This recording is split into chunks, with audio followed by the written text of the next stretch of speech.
इस वीडियो में आज हम पढ़ने वाले हैं about the pan Indian style of sari, कि कैसे इंडिया के अंदर साड़ी का ट्रेंड स्टार्ट हुआ और ऐसे कौन से रीजंस थे जिसकी वजह से ये ट्रेंड इतना सक्सेसफुल नहीं हो पाया।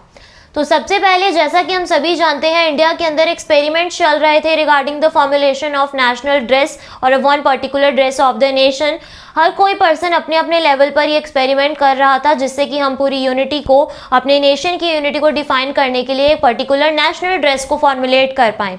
जैसा कि अगर हम रिकॉल करें कि जो रविंद्रनाथ टैगोर जी की फैमिली थी, और you can say Tagore family ने हमें कंक्लूजन दिया कि इंडियन एंड यूरोपियन ड्रेस को एक करने की बजाय हमें इंडियन एंड मुस्लिम ड्रेस के कॉम्बिनेशंस को यूज़ करना चाहिए for the Indian dress, for the national Indian dress. तो इसकी वजह से क्या कंक्लूजन निकल के आया, जो चापकंस लॉन्ग बटन कोट थे उन्हें पहनना स्टार्ट किया सभी मेंस ने।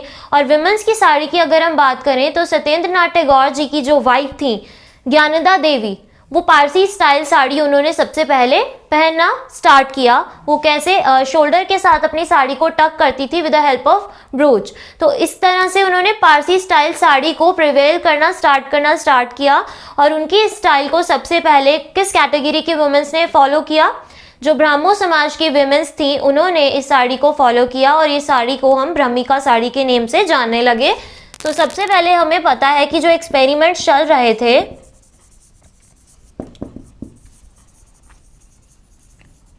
regarding the formulation of national dress, जिसमें टैगोर फैमिली ने हमें कंक्लूजन दिया था या उनकी सजेशन थी कि इंडियन और यूरोपियन को मर्ज करने की बजाय हमें इंडियन और मुस्लिम ड्रेस का कॉम्बिनेशन करके अपनी एक नेशनल ड्रेस फॉर्मुलेट करनी चाहिए। तो उस टाइम क्या है, जो चापकंस थे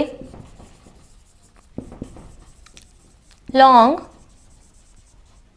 बटन कोट फॉर मेंस ने इन्हें पहनना स्टार्ट किया था, जो लॉन्ग बटन कोट थे जिन्हें हम चापकंस बोलते हैं।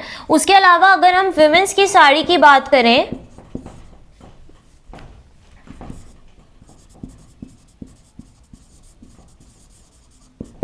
जो ज्ञानदा देवी थी, वाइफ ऑफ सत्येंद्रनाथ टैगोर ऐसे पहले इंडिया के पर्सन थे जिन्होंने सिविल सर्विसेज में वर्क करना स्टार्ट किया था। तो इनकी जो वाइफ थी ज्ञानदा देवी, उन्होंने क्या किया, पारसी स्टाइल साड़ी को पहनना स्टार्ट किया था। वो क्या करती थी, शोल्डर के साथ अपनी साड़ी को टक करती थी with the help of broach.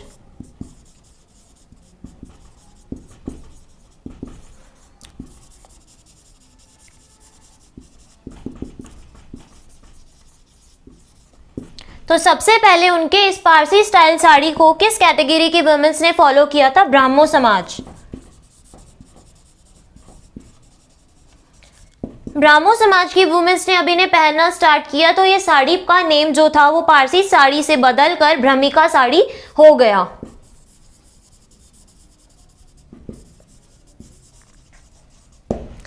उनके बाद जो महाराष्ट्रियन वुमेन्स थी, उत्तर प्रदेश की ब्राह्मो एंड नॉन ब्राह्मोज वुमेन्स थी, उन सभी ने स्टाइल को, जो पारसी स्टाइल साड़ी को, दैट मीन्स ब्रह्मिका साड़ी को पहनना स्टार्ट कर दिया था।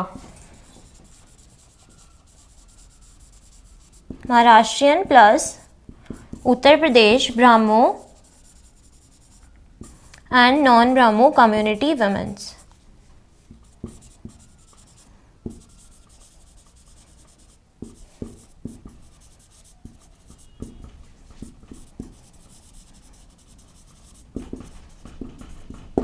लेकिन एक ही साड़ी का ये जो ट्रेंड था, यानी you can say Parsi sari थी या जो ब्रह्मिका साड़ी थी, वो उसका जो ट्रेंड था इतना ज़्यादा सक्सेसफुल नहीं हो पाया, क्योंकि हर एक स्टेट, चाहे आप असम की बात करें, पंजाब की बात करें, हरियाणा की बात करें, राजस्थान, मध्य प्रदेश, इन सभी स्टेट्स की वुमेन्स थी अपने अपने प्रेफरेंस के अकॉर्डिंग साड़ी के डिज़ाइंस जो है पहनना प्रेफर करती थी। तो इस तरह की साड़ी बहुत ज़्यादा फेमस नहीं हो पाई।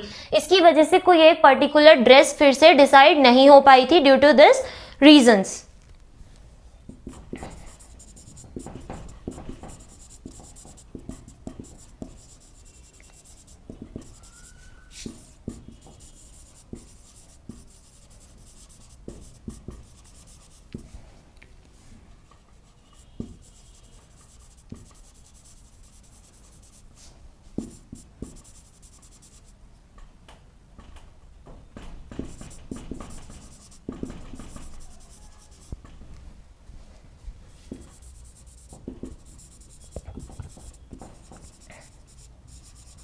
तो हर स्टेट की प्रेफरेंसेस और चॉइसेस अलग होने की बजाय हर एक स्टेट का हमें पता है कल्चर अलग अलग है। इंडिया के अंदर जितनी भी स्टेट्स हैं हर एक स्टेट का अपना अलग कल्चर है।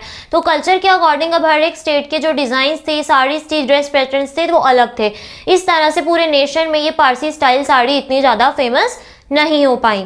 तो इस वीडियो में हमने पढ़ा about the pan Indian style of sari under the clothing history. So this was all about the today's concept.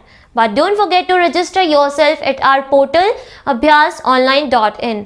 इस पोर्टल पर आप हर एक सब्जेक्ट का कंटेंट यूज़ कर सकते हैं from class 6 to 10th and analytical testing की हेल्प से आप अपने स्ट्रॉन्गर एंड वीकर एरियाज़ को आइडेंटिफाई कर सकते हैं और वीकर एरियाज़ की आइडेंटिफिकेशन हो जाने के बाद आपके लिए ये बहुत ईजी होगा इन वीकनेसेस को अपने स्ट्रेंथ्स में कन्वर्ट करना।